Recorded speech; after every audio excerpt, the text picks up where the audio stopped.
فرزند زہرا یہ حالات برے ہیں۔ کاشانۂ بصیرت ایک ایسا مکمل یوٹیوب چینل جس پر محروم بصارت کے لیے بالخصوص اور تمام افراد کے لیے بالعموم سینکڑوں کی تعداد میں اسلامی کتب دستیاب ہیں۔ لہذا گزارش ہے کہ آپ اپنی ذمہ داری نبھاتے ہوئے کاشانۂ بصیرت کو سبسکرائب کرنے کے ساتھ ساتھ بیل آئیکن کو پریس کیجیے تاکہ آپ علم کے حصول کے ساتھ ساتھ مذہب اہل بیت کی اشاعت میں بھی اہم کردار ادا کرتے رہیں۔ کاشانۂ بصیرت، کاشانۂ بصیرت، کاشانۂ بصیرت۔ فرزند زہرا یہ حالات برے ہیں۔ السلام علیکم ورحمۃ اللہ وبرکاتہ۔ سامعین، آپ سماعت فرما رہے ہیں آئین وہابیت، استاد جعفر سبحانی صاحب کی کتاب ہے۔ آج ہم آپ کے سامنے اس کی 12ویں ریکارڈنگ پیش کر رہے ہیں۔ صفحہ نمبر 182، باب 12واں جاری ہے، جس کا عنوان تھا طلب شفاعت کے ناجائز ہونے کے بارے میں وہابیوں کے دلائل۔ اسی کی ذیل میں یہاں پر کچھ قرآنی آیات بیان کی جائیں گی جس سے پتہ چلے گا کہ شفاعت کے کیا معنی ہیں۔ ام اتخذ من دون اللہ شفعاء قل اولو کانوا لا یملکون شیئا ولا یعقلون قل اللہ شفاعۃ جمیعا۔ ترجمہ ہے کہ کیا اس خدا کو چھوڑ کر ان لوگوں نے دوسروں کو شفیع بنا رکھا ہے؟ ان سے کہہ دو، کیا وہ بت شفاعت کریں گے خواہ ان کے اختیار میں کچھ بھی نہ ہو اور چاہے وہ سمجھتے بھی نہ ہوں؟ کہہ دو شفاعت ساری کی ساری اللہ ہی کے اختیار میں ہے۔ اس کا جواب یہ ہے کہ اللہ للہ شفاعت والے جملے کے معنی یہ نہیں ہے کہ صرف خدا ہی شفاعت رکھتا ہے اور شفاعت کرتا ہے اور کسی دوسرے کو شفاعت کا حق حاصل نہیں، کیونکہ اس بات پہ کوئی شک نہیں کہ کبھی خدا نے کسی بندے کے بارے میں شفاعت نہیں کی، بلکہ مذکورہ جملے کے معنی یہ ہیں کہ کوئی بت صاحب مالک اور شفاعت نہیں ہے، کیونکہ شفاعت کا مالک وہ ہوتا ہے جو عقل اور ادراک میں سے کوئی چیز رکھتا ہو، جبکہ وہ بت جن کی پرستش کی جاتی ہے یہ دونوں چیزیں نہیں رکھتے، جیسا کہ فرمایا گیا قل اولو کانوا لا یملکون شیئا۔ اس لیے کہ اس آیہ کریمہ میں جو چیز قابل توجہ ہے وہ یہ ہے کہ شفاعت کا مالک خداوند کریم ہے،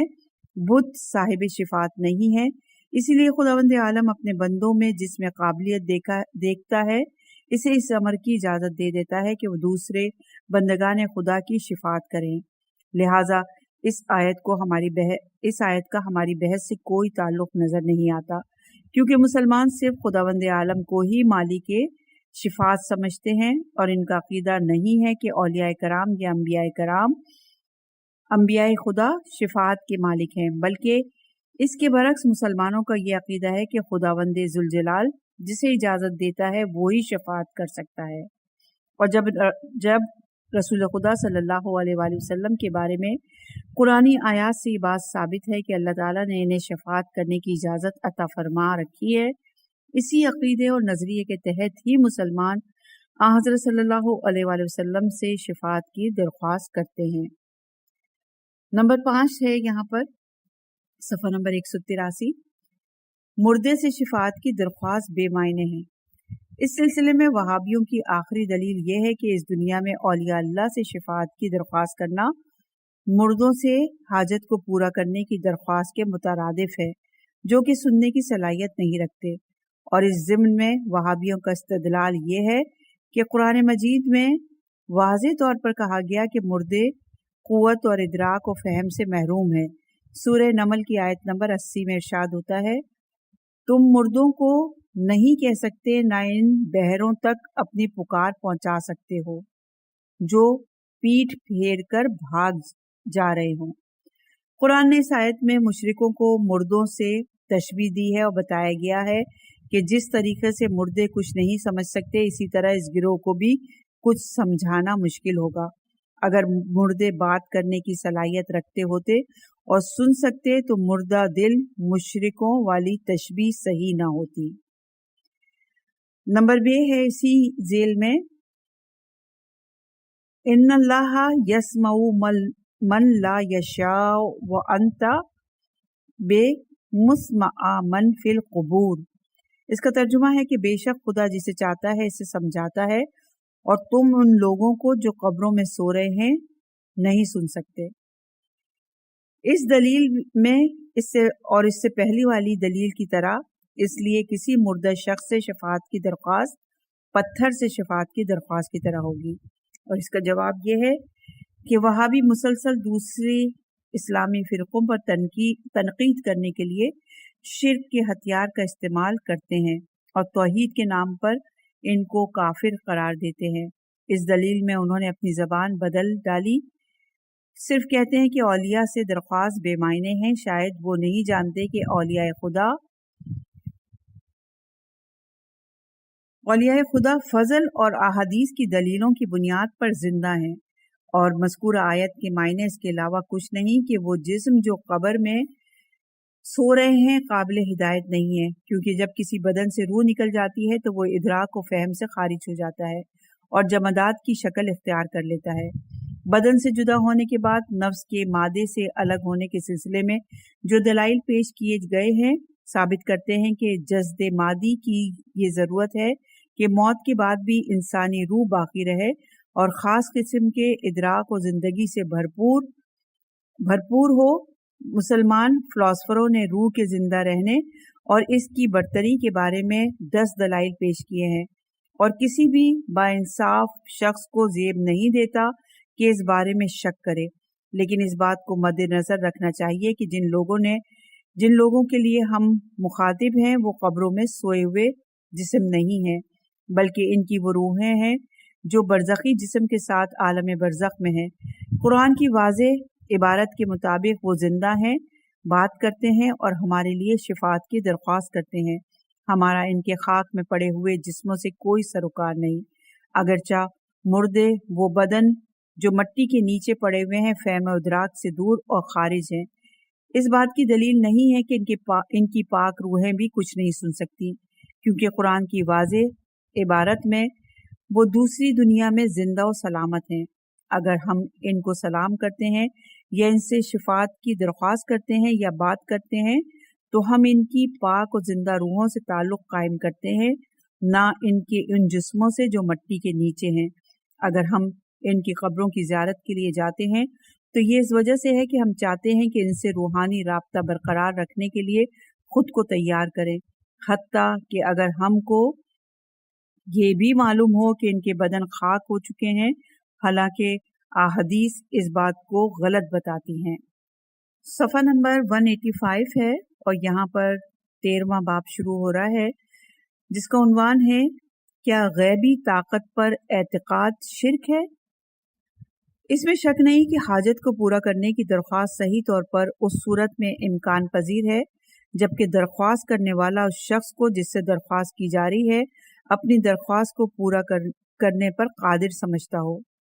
کبھی یہ ظاہری اور مادی طاقت ہے، مثال کے طور پر کسی سے پانی مانگے، اس نے پیالے میں پانی یا دودھ بھر کر ہمیں دے دیا، جبکہ اس کے برعکس کبھی یہی طاقت فطری اور مادی قوانین سے ماورا غیبی طاقت ہوتی ہے۔ جیسے مثال کے طور پر یہ عقیدہ کہ حضرت علی علیہ السلام نے خیبر کے دروازے کو انسانی طاقت سے نہیں بلکہ غیبی قوت سے اکھاڑ پھینکا تھا، اس لیے کہ یہ کام عام انسانی طاقت سے بعید ہے۔ اسی طرح یہ ماننا کہ حضرت عیسیٰ اس صورت میں جبکہ بیمار نے نہ دوا کھائی اور نہ ہی اس کا کوئی آپریشن ہوا، اسے شفا عطا کر دے،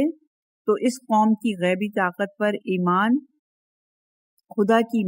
مشیت اور اس کی قدرت اور اس کی حقیقت کی تائید کرتا ہے۔ کوئی بھی کام اس یعنی اللہ کی مرضی کے بغیر نہیں ہوتا، لہٰذا اگر کوئی اس قسم کا عقیدہ رکھتا ہے تو یہ ہرگز شرک نہیں کہلائے گا، کیونکہ وہ خدا جو کسی کو مادی طاقت عطا کر سکتا ہے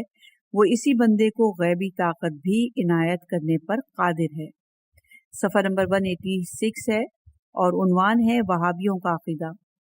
وہابی کہتے ہیں کہ اگر کوئی کسی ولی خدا سے اس کے زندہ و مردہ ہونے کی صورت میں یہ درخواست کرے کہ اس کے بیمار کو شفا بخشے، کھوئے ہوئے کو ملا دے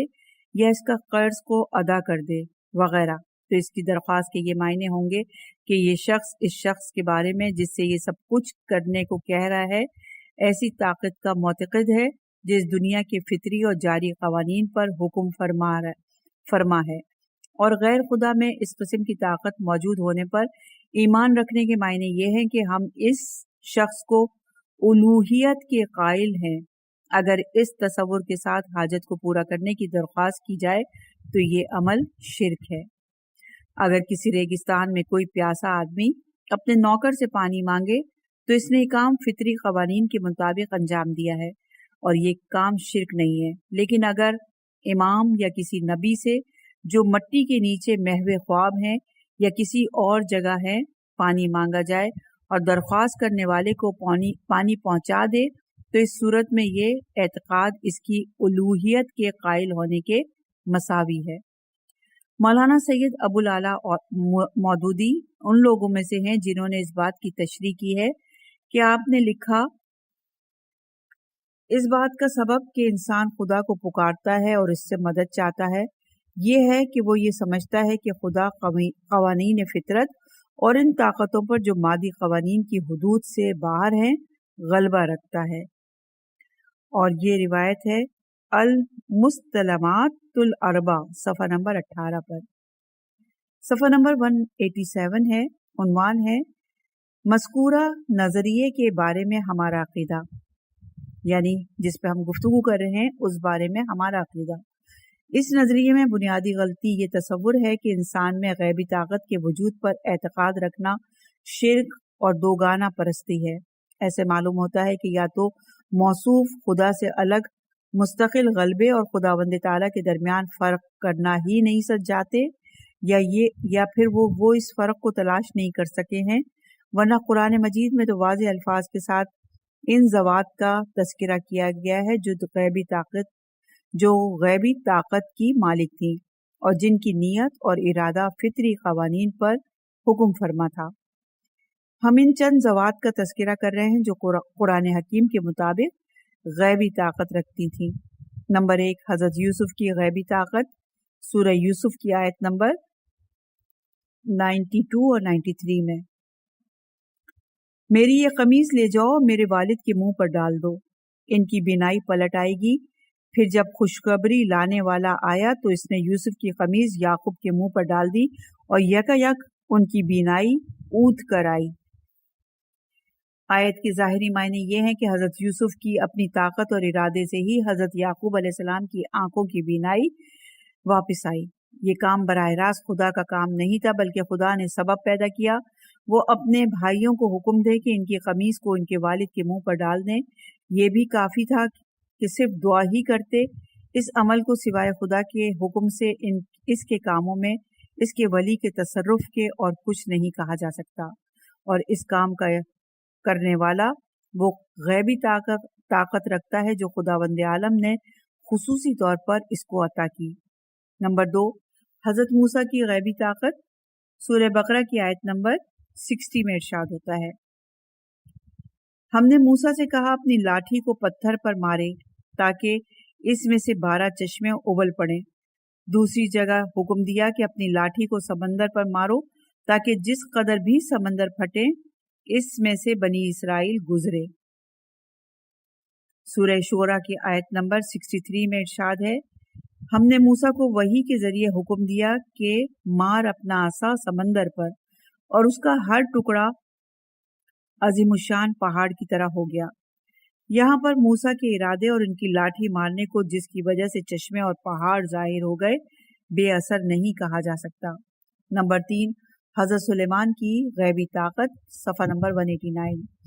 حضرت سلیمان علیہ السلام خداوند عالم کے ان عظیم انبیاء میں سے ہیں جن کو وسیع غیبی طاقت حاصل تھی۔ وہ اللہ تعالیٰ کی ان عظیم نعمتوں سے اس قدر مالا مال تھے کہ کہا گیا ہے کہ سورہ نمل کی آیت نمبر 16 میں، وَأَوْتَيْنَا مِن كُلِّ شَيْءٍ، اس کے علاوہ قرآن مجید کی سورہ انبیاء کی آیت نمبر 26، 40 اور 81ویں آیت میں بھی تفصیل سے ان نعمتوں کا ذکر کیا گیا ہے۔ ان آیات کا مطالعہ حضرت سلیمان نبی پر اللہ کی نعمتوں سے روشناس کراتا ہے۔ یہاں پر مختصر طور پر اس نبی خدا سے متعلق کچھ آیات کو بیان کیا جاتا ہے تاکہ یہ معلوم ہو جائے کہ خدا کے نیک بندوں کی غیبی طاقت کا مسئلہ ایسی بات ہے جس کا قرآن میں ذکر کیا گیا ہے۔ قرآن کے بیان کے مطابق حضرت سلیمان جن اور پرندوں پر غلبہ اور حکم فرمایا کرتے تھے اور ان کی زبان جانتے تھے، جیسا کہ سورہ نمل کی آیت نمبر 16 سے 19 میں بیان ہوتا ہے۔ اور حضرت داؤد کے وارث حضرت سلیمان ہوئے اور اس نے کہا، لوگوں مجھ کو پرندوں کی بولیاں سکھائی ہیں اور ہمیں ہر طرح کی چیزیں دی گئی ہیں، بے شک یہ اللہ کا نمایاں فضل ہے۔ حضرت سلیمان کے لیے جن اور انسانوں اور پرندوں کے لشکر جمع کیے گئے تھے اور وہ پورے ضبط میں رکھے جاتے تھے۔ ایک مرتبہ وہ ان کے ساتھ کوچ کر رہا تھا، یہاں تک کہ جب یہ سب چونٹیوں کی وادی میں پہنچے تو ایک چونٹی نے کہا، اے چونٹیوں، اپنے بلوں میں گھس جاؤ، کہیں ایسا نہ ہو کہ حضرت سلیمان اور اس کے لشکر والے تمہیں کچل ڈالیں اور انہیں خبر بھی نہ ہو۔ سلیمان اس بات پر مسکرائے اور بولے، اے میرے رب، مجھے قابو میں رکھ کہ میں تیرے اس احسان کا شکر ادا کرتا رہوں جو تو نے مجھ پر اور میرے والد پر کیا ہے۔ اگر آپ قرآن میں حضرت سلیمان کی طرف سے ملکہ سبا کو پیام پہنچانے کے لیے ہدہد کی داستان کا مطالعہ کریں تو حضرت سلیمان کی غیبی طاقت کے بارے میں انگشت بدندان نظر آئیں گے۔ آیت نمبر 40 سے آیت نمبر 44 تک ان نکات کا مطالعہ فرمائیے کہ حضرت سلیمان قرآنی آیات کے مطابق غیبی طاقت رکھتے تھے اور حتیٰ کہ ہوا بھی انہی کے حکم سے چلتی تھی۔ سورہ انبیاء کی آیت نمبر 8 میں، اور سلیمان کے لیے ہم نے تیز ہوا کو مسخر کر دیا جو اس کے حکم سے اس سرزمین کی طرف چلتی تھی جس میں ہم نے برکتیں رکھی ہیں، ہم ہر چیز کا علم رکھنے والے تھے۔ قابل توجہ نقطہ تجری با مرا والے جملے میں ہے، جس سے ثابت ہوتا ہے کہ ہوا ان کے حکم سے چلتی تھی۔ نمبر 5 ہے حضرت عیسیٰ اور ان کی غیبی طاقت، صفحہ نمبر 190 ہے۔ قرآن کی آیات کے مطالعے سے حضرت عیسیٰ کی غیبی طاقت کے بارے میں پتہ چلتا ہے کہ ہم حضرت عیسیٰ کے مقام کی جانب اشارہ کرنے کے لیے قرآن مجید سے ایک آیت بیان کرتے ہیں۔ سورہ آل عمران کی آیت نمبر 49۔ حضرت عیسیٰ نے کہا، میں تمہارے سامنے مٹی سے پرندے کی صورت کا ایک مجسمہ بناتا ہوں اور اس میں پھونک مارتا ہوں، وہ اللہ کے حکم سے پرندہ بن جاتا ہے۔ میں اللہ کے حکم سے مادرزاد اندھے کو کوڑی کو اچھا کرتا ہوں اور مردے کو زندہ کرتا ہوں۔ میں تمہیں بتاتا ہوں کہ تم کیا کھاتے ہو اور کیا اپنے گھروں میں ذخیرہ کر کے رکھتے ہو، اس میں تمہارے لیے نشانی ہے اگر تم ایمان لانے والے ہو۔ اگر حضرت عیسیٰ اپنے کاموں کو خدا کے حکم سے متعلق بتاتے ہیں تو اس کی وجہ یہ ہے کہ کوئی بھی غیر خدا کے حکم کے اس خصوصیت کا حامل نہیں ہو سکتا۔ سورہ رعد کی آیت نمبر 38 میں ارشاد ہے، کوئی بھی رسول بغیر خدا کی اجازت کے معجزہ نہیں دکھا سکتا، لیکن اس کے باوجود حضرت عیسیٰ غیبی کاموں کو اپنے سے متعلق قرار دیتے ہیں اور کہتے ہیں کہ میں صحت بخشتا ہوں، زندہ کرتا ہوں اور بتاتا ہوں، یہ اطلاع دیتا ہوں وغیرہ۔ ان تمام جملے متکلم کے صیغے میں ہیں اور اس بات کا واضح ثبوت ہے کہ حضرت عیسیٰ نے ان اعمال کو اپنی ذات سے نسبت دی ہے۔ صرف یوسف علیہ السلام، موسیٰ علیہ السلام، سلیمان علیہ السلام اور حضرت عیسیٰ ہی نہیں ہیں جو غیبی طاقت رکھتے ہیں، بلکہ دیگر انبیاء اور فرشتے بھی یہ غیبی طاقت رکھتے تھے اور رکھتے ہیں۔ اور قرآن میں جبرائیل کو شدید القوا اور فرشتوں کو والمدبرات الامرن سے مثال دی گئی ہے۔ قرآن مجید میں فرشتوں کو اس دنیا کے کاموں کا منتظم، جان لینے والے، انسان کے محافظ و نگہبان، اعمال تحریر کرنے والے، باغی قوموں کو نابود کرنے والے کی حیثیت سے متعارف کرایا گیا ہے۔ لہٰذا جو بھی قرآن مجید کی الف بے سے واقفیت رکھتا ہے جانتا ہے کہ فرشتے غیبی طاقت کے مالک ہیں اور خدا کی قدرت اور اجازت سے غیر معمولی کام انجام دیتے ہیں۔ اگر غیبی طاقت کے بارے میں اعتقاد الوہیت کے تصور کے ساتھ ہو تو قرآن کی نظر میں ان سب کو اللہ کا بیان کیا جانا چاہیے۔ ان سب کو اللہ کا بیان کیا جانا چاہیے۔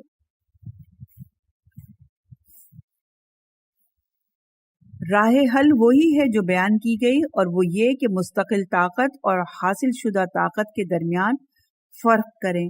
کسی بھی سلسلے میں مستقل طاقت پر ایمان شرک ہے، جبکہ حاصل شدہ طاقت پر عقیدہ رکھنا توحید ہے۔ یہاں تک کہ یہ واضح کیا گیا کہ اولیاء خدا کی غیبی طاقت پر اعتقاد جو کہ خدا کی لا یزلی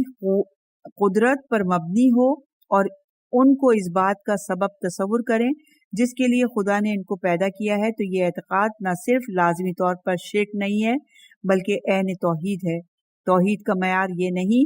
کہ وہ کام جو فطری طاقتوں پر مبنی ہے خدا سے متعلق تصور کریں، بلکہ توحید کی حقیقت یہ ہے کہ تمام کاموں کو خدا ہی سے متعلق سمجھیں۔ ہم کچھ اولیاء خدا سے غیر معمولی کاموں کی درخواست کے بارے میں بحث کرتے ہیں اور اس بحث کو بیان کرتے ہیں۔ صفحہ نمبر 192 ہے۔ عنوان ہے کیا غیر معمولی کاموں کو انجام دینے کی درخواست شرک ہے؟ ہر اتفاق جو پیش آتا ہے اس کے لیے علت اور معلول کے قانون کا ہونا ضروری ہے۔ کوئی بغیر کسی علت کے کسی اتفاق کا ہونا ممکن نہیں ہے، اور اس دنیا میں کوئی بھی اتفاق بغیر علت کے نہیں پیش آتا۔ اولیاء اور انبیاء کی کرامات اور معجزے بھی بغیر کسی علت کے نہیں ہوتے۔ نکتہ صرف یہ ہے کہ علت کو مادی اور فطری علت میں تقسیم نہیں کیا جا سکتا، اور یہ اس بات سے الگ بات ہے مگر کہا جائے کہ ان کے لیے کوئی علت نہیں ہے۔ اگر حضرت موسیٰ کی لاٹھی سانپ کی شکل اختیار کر لیتی ہے، مردے حضرت عیسیٰ کے ذریعے زندہ ہو جاتے ہیں، نبی چاند کے 2 ٹکڑے کر دیتے ہیں، اور کنکریاں رسول اللہ کے ہاتھ میں تسبیح بن جاتی ہیں، وغیرہ وغیرہ، تو یہ ساری چیزیں بغیر علت کے نہیں ہیں۔ اگرچہ ان معاملات میں واضح فطری یا مادی علت کا وجود نہیں ہے، تاہم بنیادی طور پر ان میں علت وجود رکھتی ہے، کیونکہ بعض کا عقیدہ ہے کہ فطری کاموں کے لیے درخواست کرنا شرک نہیں ہے، لیکن غیر معمولی کاموں کے لیے درخواست کرنا شرک ہے۔ لہٰذا اسی نظریے کا مطالعہ کیا جائے گا جو ہم بیان کرتے ہیں آگے صفحہ نمبر 193۔ اس کا جواب یہ ہے کہ قرآن مجید میں کچھ واقعات کا ذکر کیا گیا ہے جن میں انبیاء کے علاوہ دوسرے افراد سے کچھ ایسے غیر معمولی کاموں کے سلسلے میں درخواست کی گئی ہے جو فطری اور مادی قوانین کے حدود سے باہر ہیں۔ قرآن میں ان درخواستوں کو بلا کسی تنقید کے بیان کیا گیا۔ مثال کے طور پر حضرت موسیٰ کی قوم نے موسیٰ سے کہا پانی اور بارش کی درخواست کریں تاکہ وہ خشک سالی سے نجات حاصل کریں۔ سورہ اعراف کی آیت نمبر 160 میں ارشاد، اور جب موسیٰ سے اس قوم نے پانی مانگا تو ہم نے اس کو اشارہ کیا کہ فلاں چٹان پر اپنی لاٹھی مارو۔ ممکن ہے یہ کہا جائے کہ زندہ لوگوں سے غیر معمولی کاموں کی درخواست میں کوئی برائی نہیں ہے، البتہ مردوں سے یہ درخواست جائز نہیں۔ تو اس بات کا جواب واضح ہے، کیونکہ موت اور زندگی اس کام میں جو توحید کے مطابق ہو فرق پیدا نہیں کرتی، اور وہ بھی اس طرح کہ ایک کو شرک اور دوسرے کو عین توحید قرار دیا جائے۔ زندگی اور موت کسی کام کے مفید ہونے یا مفید نہ ہونے کے سلسلے میں تاثیر پیدا کر سکتی ہے، لیکن کسی چیز کے شرک یا توحید قرار دینے میں نہیں۔ صفحہ نمبر 193 ہے۔ عنوان ہے حضرت سلیمان علیہ السلام بلقیس کے تخت کو منگواتے ہیں۔ سورہ نمل کی آیت نمبر 38 اور 39 میں ارشاد ہوتا ہے، سلیمان نے کہا تم میں سے کون اس کا تخت میرے پاس لاتا ہے قبل اس کے کہ وہ لوگ مطیع ہو کر میرے پاس حاضر ہوں۔ جنوں میں سے ایک قوی ہیکل نے عرض کیا میں اسے حاضر کر دوں گا قبل اس کے کہ آپ اپنی جگہ سے اٹھیں۔ اگر یہ نظریہ صحیح ہو تو نبوت کے مدعیوں نے سے ہر زمانے میں معجزے کی درخواست کو کفر اور شرک شمار کرنا چاہیے، کیونکہ لوگ نبوت کے مدعی سے دعویٰ کرنے والے سے یعنی مدعی دعویٰ کرنے والے سے غیر معمولی کام یعنی معجزہ دکھانے کو کہتے ہیں۔ سورہ اعراف کی آیت نمبر 106 میں ارشاد ہے، اگر سچ کہتے ہو تو کوئی معجزہ دکھاؤ، کیونکہ نبوت کے جھوٹے دعوے داروں کے مقابلے میں سچے نبی کو پہچاننے کے لیے تمام قومیں معجزات کا مطالبہ کرتی تھیں، اور انبیاء بھی مسلسل تمام قوموں کو دعوت دیا کرتے تھے کہ آئیں اور ان کے معجزات کو دیکھیں۔ لہذا قرآن میں بھی نبوت کے ان مدعیوں کی مختلف قوموں سے معجزے کی درخواست کے بارے میں بات چیت کا بلا کسی انکار کے بیان کیا گیا ہے، جو کہ درخواست کے مقبول ہونے کی دلیل ہے۔ اگر کوئی قوم جستجو کی راہ میں کسی مسیحا کے پاس جائے اور کہے، اگر تم اپنے دعوے میں سچے ہو تو اس نابینا یا کوڑھ کے مریض کو شفا عطا کرو، تو یہ نہ صرف یہ کہ شرک نہیں ہوگا بلکہ اس کا شمار حقیقت کو تلاش کرنے والوں میں ہوگا، اور اس سلسلے میں قابل ستائش قرار دیے جائیں گے۔ اب اگر حضرت عیسیٰ کے گزرنے کے بعد ان کی امت ان کی پاک روح سے یہ چاہتی ہے کہ ان کے بیمار کو شفا عطا کریں تو اس کو کیوں مشرکوں میں شمار کریں، جبکہ حضرت عیسیٰ کی موت و زندگی کا شرک اور توحید سے کوئی تعلق نہیں ہے۔ حضرت عیسیٰ کے معجزات کو دیکھنے کے لیے سورہ آل عمران کی آیت نمبر 49، سورہ مائدہ کی آیت نمبر 100 اور 110 یہ ملاحظہ کیجئے۔ مختصر یہ کہ قرآن کی روشنی میں خدا کے بعض برگزیدہ بندے غیر معمولی کاموں کو انجام دینے کی طاقت رکھتے تھے اور کچھ معاملات میں اس طاقت کو استعمال کرتے تھے۔ کچھ لوگ بھی ان کے پاس جاتے تھے اور درخواست کرتے تھے کہ اس طاقت کو استعمال کریں۔ اگر وہاں بھی یہ کہتے ہیں کہ کوئی بھی شخص ان معاملات کو انجام دینے پر قادر نہیں ہے تو مذکورہ آیات ان کی نفی کرتی ہے۔ اگر وہ کہتے ہیں کہ اس طریقے سے کسی کام کی درخواست شرک ہے تو سلیمان وغیرہ نے کیوں درخواست کی؟ اگر وہ کہتے ہیں کہ اولیاء سے غیر معمولی طور پر کسی کام کو پورا کرنے کی درخواست ان کے غیبی تسلط یا طاقت پر اعتقاد کے بارے میں ہے تو اس کا جواب یہ ہے کہ زندگی اور موت شرک و توحید کا معیار نہیں ہے۔ اگر وہ یہ کہتے ہیں کہ غیر معمولی ذریعوں سے کاموں کو انجام دینے کی درخواست اور بیمار کی شفا کی دعا وغیرہ خدائی کاموں کو غیر خدا سے چاہنے کی درخواست ہے تو ہم کہتے ہیں کہ شرک کا معیار یہ ہے کہ اس کام کے انجام دینے والے کو خدا یا خدائی کاموں کا مبدا تصور کریں۔ کسی غیر فطری کام کی درخواست غیر خدا سے خدائی کام کو انجام دینے کی درخواست نہیں ہے، کیونکہ خدائی کاموں کا معیار یہ نہیں کہ عام قوانین کی حدود سے بالا تر ہوں، تاکہ اس قسم کی درخواستیں یعنی خدا کے کام کو انجام دینے کی درخواست اس کے بندے سے کی جائے، بلکہ خدائی کام کا معیار یہ ہے کہ فاعل یعنی کام کو انجام دینے والا آزاد اور مستقل ہو، اور اگر کوئی فاعل کسی کام کو خدائی طاقت کے بھروسے پر انجام دے تو اس قسم کے کام کی درخواست یعنی خدائی کام کو انجام دینے کی درخواست غیر خدا سے نہیں ہے، خواہ یہ کام عادی اور معمولی ہو یا غیر معمولی۔ خدا کے بندوں سے شفا کی درخواست کرنے کے بارے میں ہمارا کہنا یہ ہے کہ کبھی یہ خیال کیا جاتا ہے کہ اولیاء سے بیمار کی شفا کی درخواست وغیرہ وغیرہ غیر خدا سے خدائی کام کو انجام دینے کی درخواست کے مترادف ہے، جبکہ قرآن میں فرمایا گیا، اور جب بیمار ہو جاتا ہوں تو وہی مجھے شفا دیتا ہے۔ اس کے باوجود یہ کیوں کہتے ہیں کہ اے پیغمبر ہمارے بیمار کو شفا عطا فرما، اور اسی سلسلے میں وہ تمام دعائیں اور درخواستیں ہیں جن میں غیر معمولی کام کو انجام دینے کا پہلو موجود ہے؟ اس کا جواب یہ ہے، صفحہ نمبر 195، کیونکہ ان لوگوں نے خدائی اور انسانی کاموں میں فرق نہیں کیا ہے، اسی لیے خیال کرتے ہیں کہ ہر وہ کام جو اپنی فطری حالت سے خارج ہو اس کو خدائی کام سمجھنا چاہیے، اور ہر وہ کام جس میں فطری اور مادی پہلو روشن ہے اس کو انسانی کام سمجھنا چاہیے۔ ان لوگوں نے یا تو نہیں چاہا یا یہ کہ وہ خدائی اور غیر خدائی کاموں کے درمیان معیار کو سمجھنے سے قاصر ہیں۔ یہ معیار کسی بھی صورت میں انسانی، عادی اور غیر مادی خدائی کاموں کی تقسیم میں نہیں ہے۔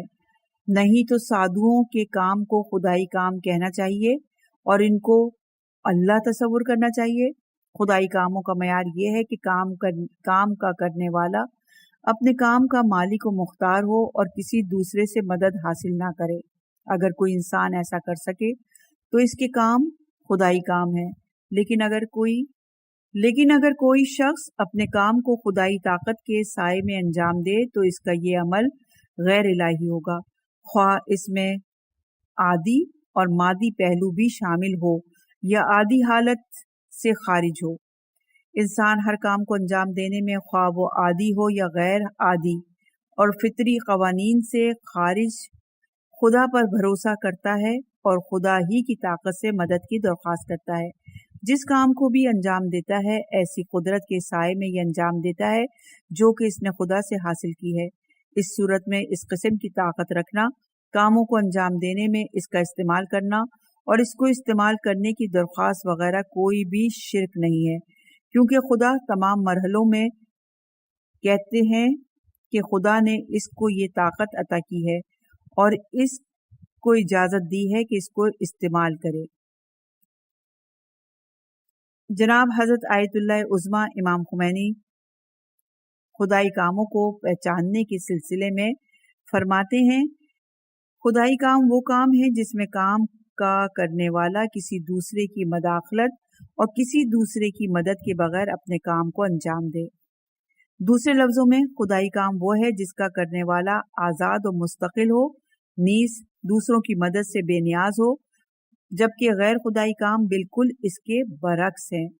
خداوند عالم دنیا کی تخلیق کرتا ہے، روزی دیتا ہے، صحت و شفا بخشتا ہے، اس کے یہ سارے کام بغیر کسی کی مدد کے انجام پاتے ہیں۔ کوئی بھی کلی یا جزوی طور پر اس کے کام میں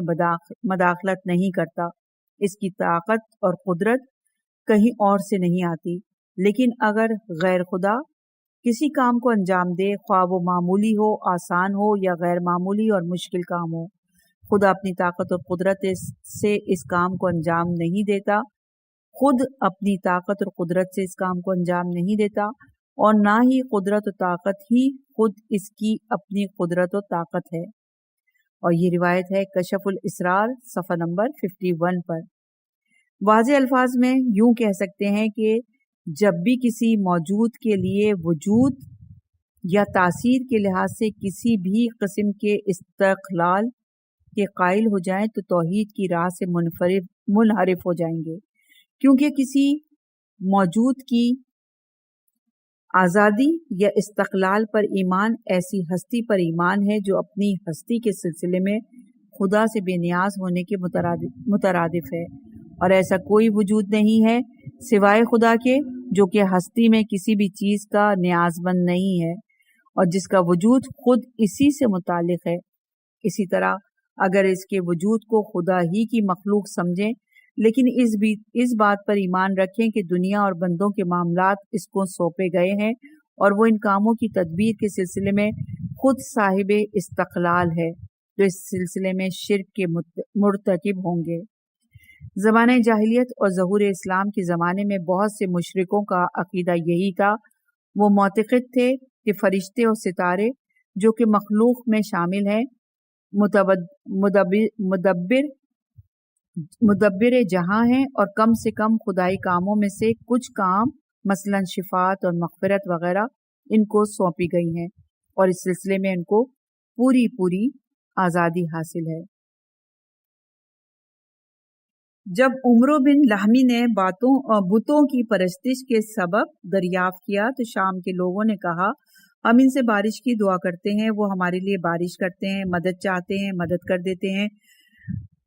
اور وہ اس عقیدے کی بنا پر ہیلی نامی بت کو اپنے ساتھ مکہ لے کر آئے تھے۔ یہ روایت سیرت ابن حشام جلد نمبر 1 صفحہ نمبر 77 پر موجود ہے۔ متعازلہ